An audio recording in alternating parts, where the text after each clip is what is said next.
예, 지금부터는 폐자원시장과 자원순환산업이란 주제로 여러분들과 같이 살펴보기로 하겠습니다. 지금까지 여러 강의를 제가 주제로 말씀을 드렸지만 결국은 이 폐자원, 자원순환이라는 게 굉장히 중요한 화두입니다. 그래서 자원순환 전반에 대해서 말씀을 나눠보겠습니다. 그래서 결국은 자원순환 기본법이 현재 우리나라에서 시행이 되고 있어요. 그래서 자원순환을 촉진하기 위해서 자원순환 기본법을 2018년도 1월부터 시행을 하고 있고, 그 안에서는 자원순환을 촉진하기 위한 기반을 구축해라, 그리고 자원순환을 촉진을 해라, 또 한편으로는 자원순환 업계를 지원을 해라 해가지고 세 가지 큰 축으로 되어 있고, 근데 거기에 이제 성과관리 제도라든가 폐기물 처분 분담금이라든가 유해성 및 순환 이용성 평가, 이것도 굉장히 중요하죠. 이런 것들을 다 이 기본법에서 할 수 있게끔 명시가 돼 있습니다. 그래서 궁극적으로는 재활용을 극대화하고 매립 재료화를 실현을 하겠다는 게 기본 전제 조건이에요. 그래서 폐기물 쪽에 매립 재료화라는 건 굉장히 중요하기 때문에 일단 자원순환 기본법이란 게 만들어져 있다. 근데 한편으로는 이런 자원순환 기본법이 결국은 제대로 잘 시행이 안 된다. 시행이 안 된다. 이거 좀 무용지물이다 하는 그런 얘기도 좀 있어요. 그래서 이걸 갖다가 또 다른 개념으로 바꿔줘야 된다는 얘기도 하고 있는 단계입니다. 근데 어쨌거나 기본적으로는 생활 폐기물을 관리하는 지자체 혹은 사업장을 대상으로 해서 성과관리 제도라는 걸 시행을 하고 있고, 이 성과관리 제도 내에서는 기본적으로 사업장에 대해서는 폐기물 발생량을 할당을 해요. 그래서 그 이상을 배출시키지 마세요. 감량을 시키기 위해서 노력을 해주세요. 이렇게 하는 거고요. 지자체에 대해서도 마찬가지예요. 그런 제도를 시행하는 게 사업장 폐기물 성과관리 제도라는 거고요. 그러니까 지자체 성과관리 제도. 그리고 이제 지자체에 대해서는 거기에 최종 처분율이라든가 순환 이용률을 갖다가 퍼센트를 내게끔 해서 최종 처분 매립하는 양을 최소화해라 하게끔 유도를 하고 있다, 이렇게 보시면 될 것 같아요. 그리고 이제 자원순환 기본법에서는 또 중요한 게 뭐냐면, 폐기물을 소각하거나 매립할 때는 매립세, 소각세를 부담을 해라. 그래서 그게 부담금이에요. 폐기물 처분 부담금을 물어라, 이렇게 돼 있어요. 그래서 생활 폐기물과 같은 경우는 매립하면 톤당 15,000원, 소각하면 톤당 만원, 이런 식으로 이제 매립세를, 소각세를 부담을 하고 있다, 이런 얘기예요. 근데 지금에 와서 보면 그렇게 큰 효과가 있느냐? 뭐 있긴 있겠죠. 많은 톤당 출입이 이 정도를 부담이 되기 때문에, 부담이 돼서 뭐 노력하는 것은 있겠지만, 근데 그렇게 큰 진척도는 없는 것 같아요. 2018년도부터 시행이 돼서 지금 현재 3년 4년이 경과됐지만 큰 거꾸로 여러 사람들이 얘기하는 거는 폐기물 처리비만 올렸다, 이렇게 얘기를 하고 있기도 해요. 하여튼 어쨌거나 기본 취지는 매립 재료화를 시켜야 된다는 전제 조건에서 매립세, 소각세를 도입했다, 이렇게 보시면 될 것 같고요. 그리고 이제 자원, 그러니까 결국은 플라스틱에서도 마찬가지잖아요. 결국은 환경에 부담이 없는 그런 제품을 설계하고 만들어라, 그런 얘기잖아요. 그래서 여기 보시게 되면 제품의 생산한 단계부터 최종 폐기까지 환경성을 검토하자. 그래서 제품의 유해성 및 순환 이용성을 평가를 하자는 거고, 그래서 재활용 제품의 순환 이용성 평가를 갖다가 현재 하고 있어요. 근데 EPR 제품을 대상으로 하고 있지만 앞으로는 전 품목에 확대가 돼야 될 거예요. 그래서 이런 걸 통해서 하여튼 환경 친화적인 제품이, 재활용이 잘 되는 제품, 또 환경에 해가 되지 않는 제품을 만들자는 추세에 있다, 이렇게 말씀드릴게요. 그리고 우리 폐자원 관련 정책 어디로 어떻게 가느냐? 기본적으로는 포괄 정책이에요. Reduce, Reuse, Recycle, Recovery. 그래서 줄이고, 발생 안 되게 줄이고, 가능한 재사용하고, 그리고 물질 재활용해주고, 물질 재활용입니다. 리사이클이 재생 이용이에요. 그리고 그게 안 되면 에너지 재활용을 해주고, 그러면 어쩔 수 없죠. 나머지는 매립할 수밖에 뿐인 거죠. 그죠? 매립을 하자. 그래서 매립 제로화, 폐기물 제로화. 그래서 이제 이런 3R 정책에서 4R 정책으로 확대가 되어 있다. 이렇게 보시면 될 것 같아요. 그러니까 폐기물 정책의 가장 근간이 되는 4R 정책입니다. 이 정책으로 우리 폐기물 정책 전반을 관리 관할하고 있다. 이렇게 생각하시면 될 것 같아요. 그래서 이제 어떤 물질이 생산돼서 최종 폐기되는 단계까지 4R 정책들이 적용이 되고 있어요. 자원 투입 생산 단계에서는 발생 억제, 그리고 일단은 사용이 중지되면 재사용, 폐기가 되면 물질 재활용, 물질 재활용이 안 되면 에너지 재활용을 시키자 해서 이런 4R 정책이 물질 제품의 제조부터 폐기까지 이렇게 뭔가 이렇게 제도적으로 투입이 돼 있다, 이제 그런 얘기입니다. 그래서 이제 우리가 그 폐기물 관련해서 어떤 업들이 있느냐, 그러니까 4R 정책 속 폐기물을 가지고 우리가 업을 하는 행위들을 보게 되면 수지분반업이라는 게 있고, 재활용업이 있고, 처분업이 있어요. 우리가 폐기물 쪽은 이렇게 보시면 돼요. 이 전체를 처리라 해요. 처리고, 그 폐기물 처리를 한다는 개념 내에서는 수지분반업, 재활용업, 중간 처분업이 있어요. 그리고 재활용업은 중간 재활용, 최종 재활용, 종합 재활용. 처분업은 중간 처분업, 최종 처분업, 종합 처분업. 그래서 업의 형태로 보게 되면 총 7개 업의 형태로 구성이 되어 있어요. 그래서 저는 이게 재활용 산업, 처분 산업, 수직 운반업, 크게 보면 이렇게 세 가지 형태로 나눠진다는 거고요. 이거를 갖다가 우리가 하나의 산업으로 본다면 이게 전체가 처리 산업이고, 수직 운반 산업, 재사용 산업, 그리고 재활용 산업, 처분 산업, 이렇게 보면 된다는 거죠. 그리고 이 전체를 하나로 합친다면 자원순환 산업으로 보면 된다는 거예요. 그래서 우리가 폐기물도 이제는 좀 더 고급적으로 이제 하나의 산업적으로 보고 우리 접근해야 되지 않느냐, 이런 생각을 저는 가지고 있습니다. 그래서 이제 폐기물 가지고 이제 우리가 이게 폐기물이 어떻게 처리되느냐. 그래서 이제 이게 결국은 보시게 되면 매립, 소각, 재활용, 기타인데요. 그래서 보시면 공공이 처리하고 자신이 처리하고 위탁 처리하는 경로가 있다는 거고요. 그래서 이제 폐기물 종류마다 공공이 지자체가 처리하느냐, 그리고 자기 사업장에서 처리하느냐, 이거를 허가업자한테 위탁해서 처리하느냐 해가지고 이렇게 구분이 되고 있다, 이렇게 생각하시면 될 것 같아요. 그래서 이렇게 폐기물 처리가 되고 있고, 그래서 이제 매립시설과 소각시설. 근데 여러분들 이런 매립시설이나 소각시설을 보시게 되면 개수가 크게 변동이 없어요. 개수가 변동이 없다는 것은 최근에 매립시설과 소각시설의 인허가가 굉장히 잘 안 나요. 그러니까 이제 거의 개수가 변동 없이 그들의 유지가 되고 있다. 신규 매립장, 신규 소각로의 인허가가 굉장히 힘들다, 이런 말씀을 좀 드리고 싶은 거예요. 그리고 이제 폐기물 가지고 이렇게 업을 하시는 분들이 대한민국에 업체 수가 몇 개냐? 14,792개.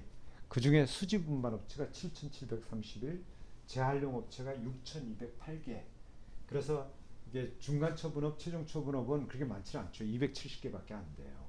그래서 근데 이게 폐기물 종류별로 인허가 조건이 다 틀려요. 생활 폐기물로 먹고 사시는 분들, 생활 사업장 폐기물로 먹고 사시는 분들, 지정 폐기물로 먹고 사시는 분들, 건설 폐기물로 먹고 사시는 분들, 다 틀리다는 거예요.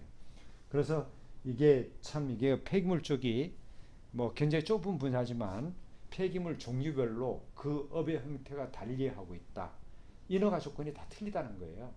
건설 폐기물을 수지 분반하는 사람 따로, 또 생활 폐기물 수집 운반하는 사람은 따로 다 구분이 돼 있어요. 그래서 이런 업의 형태를 가지고 있죠. 그래서 폐기물 쪽은 진입 장벽이 높아요. 함부로 끼어들 수가 없어요. 그래서 요즘은 우리 폐기물 쪽도 2세 경영으로 이제 2세, 3세, 2세 경영으로 이제 이게 넘어가는 중인데 이게 신생 업체가 그렇게 많이 없는 것 같아요. 거의 뭐 대대손손 이어가는 그런 업의 형태를 가지고 있어요. 그리고 이제 최근에는 이게 폐기물 쪽은 이게 동맥경화, 이게 뭔가 좀 잘 처리가 되는데 처리가 잘 안 된다는 거죠. 이 동맥경화 현상이 있는데 그 가장 큰 핵심이 뭐냐면 물질 재활용과 에너지 재활용이 잘 안 되고 있다는 겁니다. 결국은 여러분들이 분리선별해서 배출해내는 재활용 가능 자원이 재생 이용돼서 다시 리턴해서 사용되고, 그게 안 되면 결국은 SRF 고형 연료나 이런 걸로 만들어져 가지고 에너지 재활용이 되면 되는데 그게 원활하게 안 되고 있는 게 현실이다, 이제 그런 얘기예요. 그래서 여기가 블로킹이 되고 있다, 이제 그런 얘기고요. 그래서 이제 우리가 폐자원 에너지화 쪽을 요즘 많이 생각을 해요. 폐자, 그러니까 좀 전에 우리가 매립세, 소각세를 내는 것도 이거 가능하면 에너지화를 해라, 재활용을 해라. 그러면 그 안 물을게 이런 거 아니에요, 그죠? 그래서 폐열 해소를 하게끔 이제 하고 있고요. 그리고 대규모 열 이용처에서 연소율을 해소하기도 하고 고형 연료를 만들어서 에너지를 이용하기도 한다는 거예요. 그래서 폐자원 에너지화가 진행이 되고 있다. 근데 폐자원 에너지화인데 폐자원 에너지화의 가장 근간이 되는 게 고형 연료화 제도예요. 이 SRF라는 게 고형 폐기물 연료. 폐기물이라는 용어를 쓰는 게 좀 안 좋죠. 그리고 SRF라는 건데 결국 이런 SRF는 이렇게 비성형의 이런 고형 연료를 얘기합니다. 이렇게. 근데 성형한 고형 연료도 인정하고요. 비성형도 인정하는데 최근에는 성형으로 예전에는 성형 연료만 인정을 했어요. 근데 2013년도부터 이런 비성형도 인정이 되면서 고형 연료에 대한 이미지가 굉장히 많이 나빠졌어요. 나빠졌는데 어쨌거나 보시게 되면 이런 기준을 가지고 있고, 어쨌거나 SRF라는 건 제품이에요. 폐기물이 아니에요. 그런 건데 이런 것들이 우리가 예측하는 거는 이 고형 연료란 게 많이 생산되고 이용처가 확대가 되고 폐기물 문제가 이걸로 해소될 줄 알았어요. 근데 보시게 되면 2015년도부터 2020년까지 사용량이 늘어나긴 늘어나요. 근데 2019년도, 2020년도 보이 거꾸로 줄어들었죠. 그다지 사용량 확대가 안 되고 있다. 이게 800만 톤, 1000만 톤까지 가게 되면 폐기물 문제가 해소돼요. 근데 고형 연료 사용하는 사용처가 제한이 되고 규제가 심해지면서 고형 연료 사용이 굉장히 어려워지고 있다는 거예요. 그래서 뭐 시멘트 소속로, 발전시설, 지역 난방, 제철소, 산업용 보일러 등에 가는데 그 양들이 그렇게 만만치 않다. 근데 제가 말씀드릴 수 있는 거는 최근에 석탄 가격이 폭등했고 연료 가격, 기름, 원유 가격이 폭등했어요. 그래서 최근에 하나 또 움직임은 변화가 있을 것 같습니다. 제 생각에는 이제는 이런 고형 연료를 안 쓰면 안 되는 상황으로 벌써 와 버렸다. 그러면 아마 내년부터는 이게 팍 뛰지 않을까요? 그죠? 팍 뛸 것 같아요. 그런 생각을 좀 하고 있습니다. 근데 어쨌거나 제가 생각하는 거는 화석 연료를 대체해서 이런 고형 연료, 폐기물, SRF 이런 것들을 사용해 줘야 된다. 그래서 왜 해야 되느냐? 폐기물 발생량 증가에 따른 처리 역량을 확보해야 되고 천연 연료, 석탄을 대체를 하자는 거예요. 석탄 1kg에 폐기물 플라스틱 1kg면 석탄 1kg 대체할 수가 있어요. 또 탄소 중립 정책에 대해서 온실가스 저감이 가능하고요. 미세먼지 등 이차물질 절대량이 감소한다. 근데 왜 안 쓰는지 모르겠어요. 분명히 석탄을 대체하면 이런 효과가 있는데 현재 우리나라가 안 쓰고 있다는 거죠. 그래서 이제 최근에 하여튼 폐자원 에너지화라는 게 많이 주장이 되고 있고 특히 우리가 폐기물을 처리하는 방법들을 구분한다면 크게 물리적 처리, 생물학적 처리, 화학적 처리, 열학적 처리로 구분이 가능해요. 그래서 이제 뭐 재활용을 한다 했을 땐 사료, 퇴비, 기체연료, 액체연료, 고용연료로 만드는 거고, 근데 이제 이거를 에너지화로 한다 했을 때는 또 이렇게 구분을 합니다. 앞에 거는 재활용 전반이고 요거는 에너지화를 한다는 전제 조건이에요. 그래서 보시게 되면 예를 들면 우리 SK가 플라스틱을 가지고 기름을 빼낸다. 어디냐면 요거예요. 요거. 여기 열분의 그죠? 이 오일 열분의 유. 그래서 뭔가 이렇게 하겠다. 수소, 메탄올 뭐 이렇게 뭐 하겠다는 거죠. 그래서 이런 그 고형 연료를 만들어서 쓰거나 아니면 열분의 가스라든가 열분의 유화를 하거나 혹은 형기성 소화를 하거나 아니면 폐식용유를 가지고 에스트라 해가지고 바이오 디젤을 만들거나 이런 다양한 폐자원 에너지화 기술들이 현재 있어요. 있고 대부분 상용화 가능한 기술로 발전해 있습니다. 근데 이제 단지 요건은 뭐냐면 경제성이에요. 경제성. 예를 들면 가수분해서 에탄올을 만들 수 있어요. 기술은 가능해요. 하지만 이게 음식물 쓰레기가 가지고 가수분해서 에탄올 만든다. 돈이 많이 들어요. 근데 최근에는 뭐 이 정도로 석탄 가격이 올라가고 유가가 올라간다면 경제성들이 이렇게 나오는 기술들이 나와요. 그래서 그런 기술들이 이게 경제성에서 경제성이 확보되는 기술들이 상용화돼서 갈 수 있는 시기가 온다. 이렇게 보시면 될 것 같아요. 그래서 이제 이게 우리가 마지막에 결론인데 하여튼 폐기물의 재활용 및 처분의 문제점이 굉장히 많습니다. 재사용, 재생이용, 에너지용, 중간 처분, 최종 처분. 간단하게 말씀드리면 재사용 해야 되는데 말처럼 안 되죠. 그죠? 물질 재활용해서 재생 원료로 제품을 만들어야 되는데 특히 우리나라가 완계령 재활용이 안 돼요. 에너지 재활용 몇 해 따랐죠. 그죠? 중간 처분, 최종 처분, 처리 시설이 확보가 돼야 되는데 더 이상 인허가가 안 나요. 하여튼 그래서 많은 문제점을 안고 있다는 거고, 그래서 우리가 제가 생각하는 개선 방안, 재사용, 재생이용, 에너지용, 중간 처분, 최종 처분, 결국은 재사용 벼룩시장 같은 걸 확대시켜야 되고요. 그리고 플라스틱 가지고 물질 재활용을 시키고 재생 원료가 만들어지면 재생 원료 사용을 의무화시켜야 돼요. 그래서 여러분들이 가게 가서 뭔가 사면 거기에 재생 원료가 포함되어 있다는 표시도 되어 있어야 됩니다. 그게 안 될 때는 전량 에너지 이용 쪽으로 가야 돼요. 가야 돼요. 그리고 현재 우리나라 소각로라든가 이런 것들이 굉장히 문제가 많아요. 옛날 기준으로 설계가 되어 있기 때문에 좀 더 리뉴얼을 해줘야 됩니다. 리뉴얼. 새롭게 설계해서 지금 폐기물의 발열량, 성상에 맞춰서 재설계를 다 해줘야 돼요. 그런 것들을 해줘야 되는 게 현재 중간 처분이고, 최종 처분은 뭐 이제는 가연성 폐기물 매립 금지 시켜야죠. 그리고 이제는 매립장은 무기성, 완전히 더 이상 분해가 안 되는 물질만 매립하는 제도로 가야 돼요. 그래서 그렇게 가야지만 우리 대한민국의 폐기물 문제가 해결된다. 이런 말씀을 드리면서 하여튼 자원순환 산업의 현상과 전망 이런 제목으로 강의를 끝내는 걸로 하겠습니다. 여러분들 고생했습니다.